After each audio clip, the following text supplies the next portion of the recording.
Los periodistas.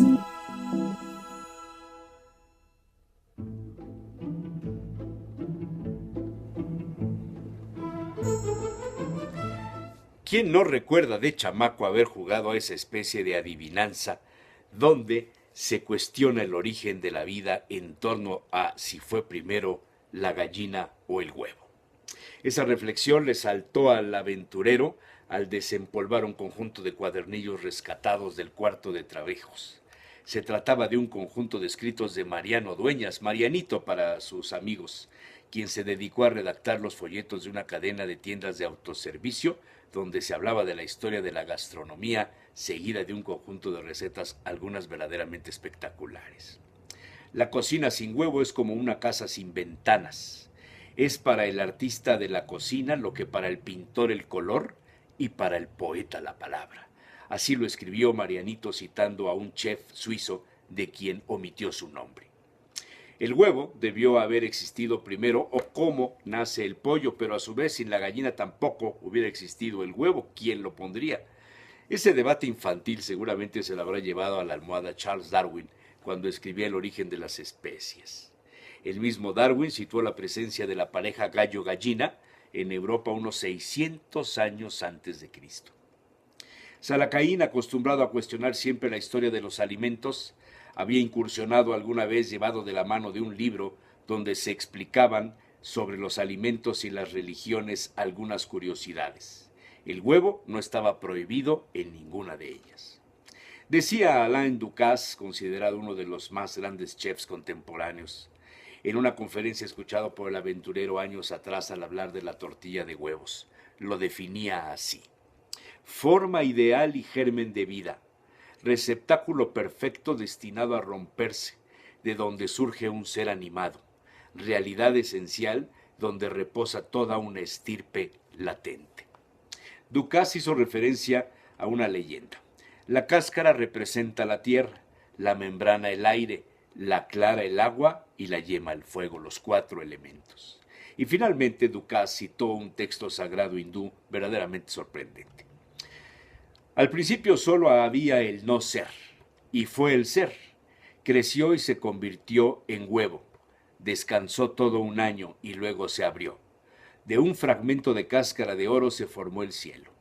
De un fragmento de cáscara de plata se formó la tierra. De la membrana exterior se hicieron las montañas y de la membrana interior nacieron las nubes y las brumas. En el Antiguo Testamento, pensó Salacaín, no se menciona el huevo de gallina, solo los cuclillos cebados, como ave en las raciones de comida de los miembros de la corte del rey Salomón. Homero refiere en la Odisea a los patos y palomas, pero no a las gallinas. En cambio, en el Nuevo Testamento se da cuenta de la presencia del gallo, pues antes de su canto Pedro había traicionado a su maestro.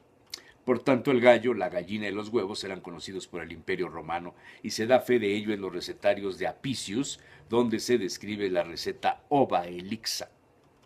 Salacaín había incursionado en el tema, pero le quedaron algunas dudas de su conocimiento. Por tanto, una vez instalado en su biblioteca, acudió a los libros donde podría aprender más sobre los huevos y sus ponedoras gallinas. Ese día le habían convidado de un rompope conventual elaborado por unas monjas capuchinas, nada más adecuado para acompañar la tarde de lectura y aprendizaje sobre uno de los ingredientes sine qua non del rompope. Los investigadores coinciden en la India como el origen del gallus domesticus, es decir, la gallina o gallo domesticados. Los historiadores registran la época del emperador Tutmosis III, unos 1500 años antes de Cristo, a las gallinas como un animal tributado por pequeños pueblos asiáticos al imperio egipcio, con lo cual, pensó el aventurero, surge otra coincidencia sobre su origen hindú. En la cultura etrusca, donde aparecen menciones sobre las gallinas de la mano de Hecateo de Mileto, griego, viajero unos 500 años antes de Cristo, quien cita las gallinas de Adria, pequeñas de tamaño pero grandes ponedoras. Se les criaba en abundancia, pues se reproducían con facilidad y suelen aparecer pintadas en las paredes de las tumbas junto a otros animales como perros, gatos, patos, ocas, palomas, mirlos y perdices, todos ellos, decía, destinados a la alimentación. El último rey asirio, norte de Mesopotamia, Asurbanipal II, unos 850 años antes de Cristo, al terminar de construir el palacio de Kalhu, organiza un festín para 69.574 personas. 47.000 y pico de ellos eran los invitados de todos los distritos del imperio, se supone los que colaboraron a construir el palacio. La descripción de los alimentos es sorprendente. Se comieron 1,000 bueyes grandes, 14,000 cabritos, 1,000 corderos, 20,000 pichones, 10,000 pescados, 10,000 jerbos y 10,000 huevos. Esto sin contar los millares de cántaros de cerveza y odres de vino. El festín duró 10 días. Un popular plato de los fenicios fue la pulse púnica, extendida en todo el Mediterráneo. Se hacía con harina, miel, queso fresco, huevo y agua. Curiosamente, los primeros animales en cruzar el Atlántico con Cristóbal Colón fueron los gallos y las gallinas. Había poderosas razones para haber sido elegidos los compañeros en las 3 carabelas. Eran pequeños, por tanto ocupaban poco espacio, y segundo, servían de alimento, ponían huevos y en tiempos de hambre los animales podían también ser consumidos. Los mesoamericanos no conocían a las gallinas y a sus huevos, tenían en cambio a los guajolotes, la gran aportación de América a la gastronomía, llamados después pavos. El consumo del huevo, por tanto, se popularizó muy rápido en todo el mundo.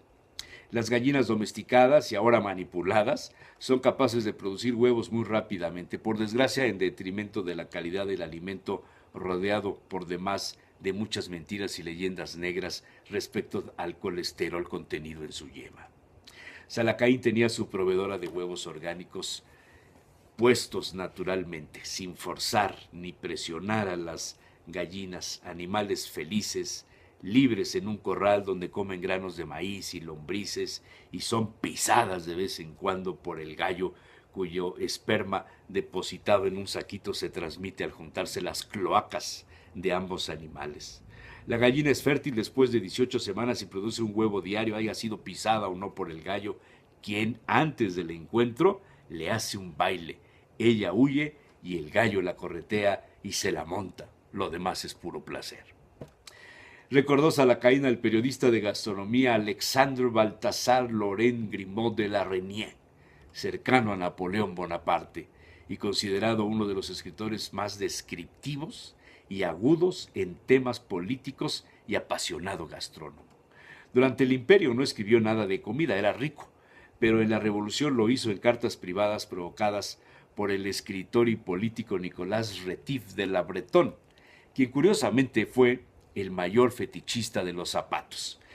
Este hombre dio origen al concepto retifismo, y así aparecieron después Almanaque de Gourmands y Manual de Anfitriones y Golosos, obras, por cierto, ausentes en la biblioteca de Salacaín. Grimaud de la Reynie fue todo un caso, un personaje parisino quien fundó una sociedad llamada primero Almanaque de los Golosos y luego Almanaque de los Golosos y las Guapas, cuando se rodeaba de actrices y prostitutas famosas. Organizaba un almuerzo los miércoles en su propio hotel en el bosque de los Campos Elíseos. Su casa hoy es la sede de la Embajada de los Estados Unidos en París. Pues bien, este personaje de la gastronomía habitual comensal de los restaurantes parisinos describió así al huevo. El huevo es a la cocina lo que los artículos son al discurso, es decir, de una necesidad tan indispensable que el cocinero más hábil renunciaría a su arte si le prohibieran su empleo. Chapó. Otro día, Salacaín recordaría las máximas de Grimaud. Los periodistas.